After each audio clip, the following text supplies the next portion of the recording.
Hello everyone, welcome to Excellence IAS Academy. Recently there was an issue with respect to the succession of current Dalai Lama. The current Dalai Lama is a 90-year-old person.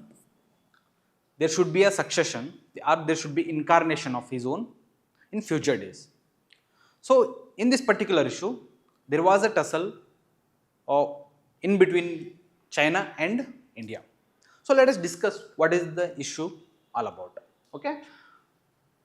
The Tibetan issue is a long-standing dilemma for India with respect to India and China relationship, because India unofficially recognizes Tibet as a separate nation or separate country, but China claims Tibet as an integral part of the China. So, what is the historical background to this particular issue? In 1950, when China invaded Tibet and also provided a 17-point agreement in 1951. There was a riots in 1959 when the current Dalai Lama, including some of the Tibetan people, means Tibetan Buddhists, migrated from Tibet to India because there was a violence in 1959 from Chinese government. So, what is the China's position on this particular issue, on this particular Tibetan policy? Right? China claims that Tibet is an integral part of China. China maintains one China policy. One China policy. What is one China policy? There is one China. There are no alternatives. Means Taiwan claims that it is original China. The current Chinese government, the current communist government is China, is not a original one. It's not real. But the present communist, means the communist government in mainland China, recognizes that Taiwan also is an integral part of China, including Tibet. Means the Tibet and Taiwan are integral part of China. There is no separate China. Hence, every country should recognize this particular thing about China. Obviously, in 2003, Indian government signed an agreement with China and also recognizes one China policy.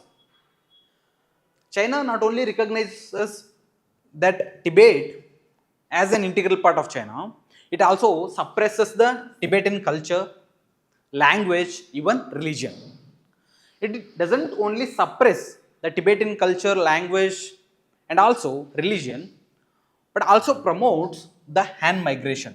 Han is a ethnic community which lives in mainland China.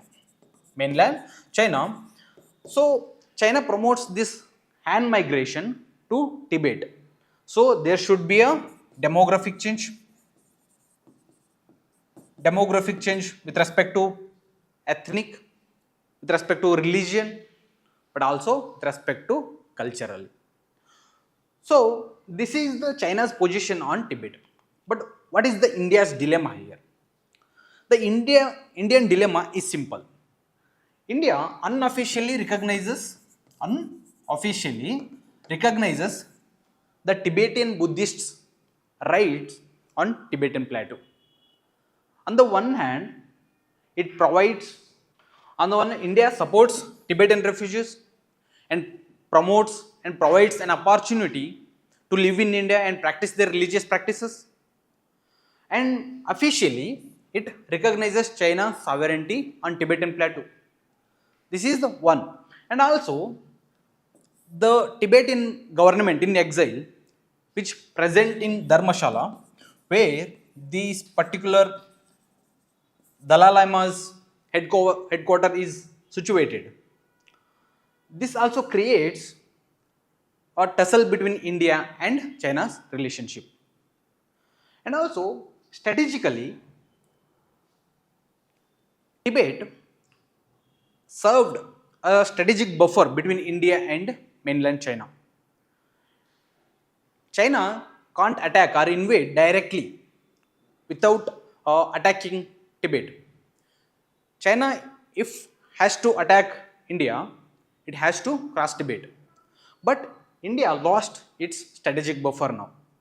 These are the dilemmas India is facing currently with respect to Tibetan issue.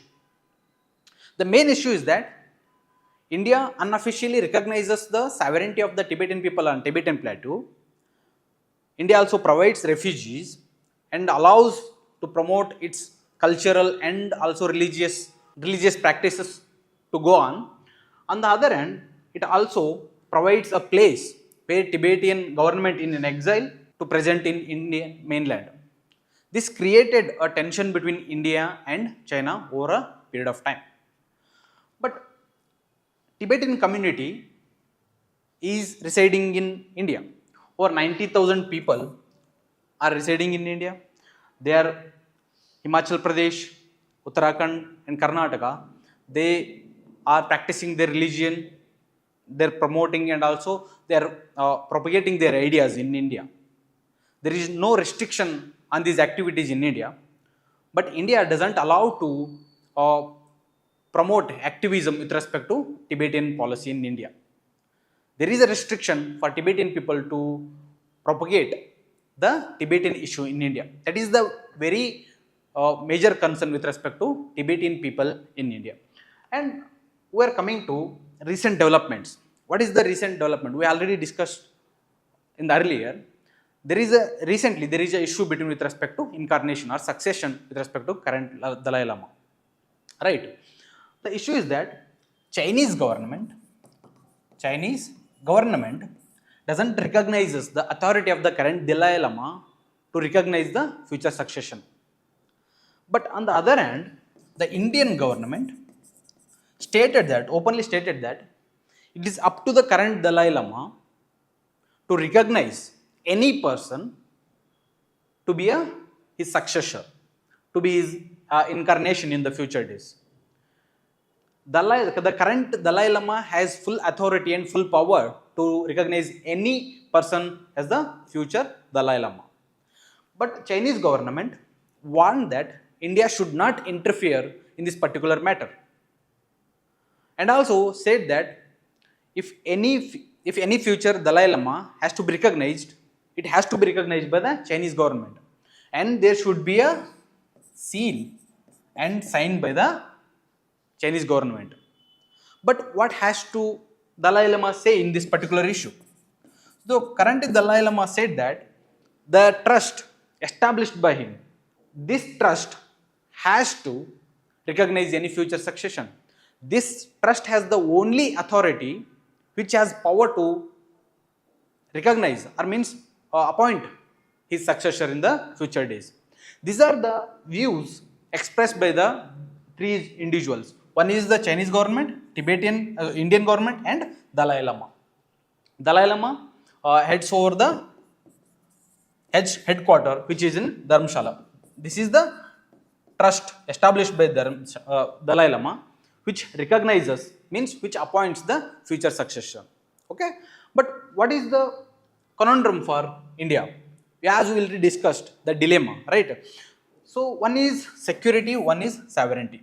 Okay, India lost strategic buffer as we already discussed, and second is that morality versus real politics. India, one side has to maintain its moral obligation to provide refugee and also recognize the sovereignty of the Tibetan people on Tibetan plateau. And other side, it has to gain its own interests from this particular issue. It has to maintain geopolitical arena. It has to maintain geopolitical image with respect to China and other neighboring countries. So these are the main conundrum for India with respect to Tibetan policy. Hope you understood. I also gained a lot more from this particular video. Thank you.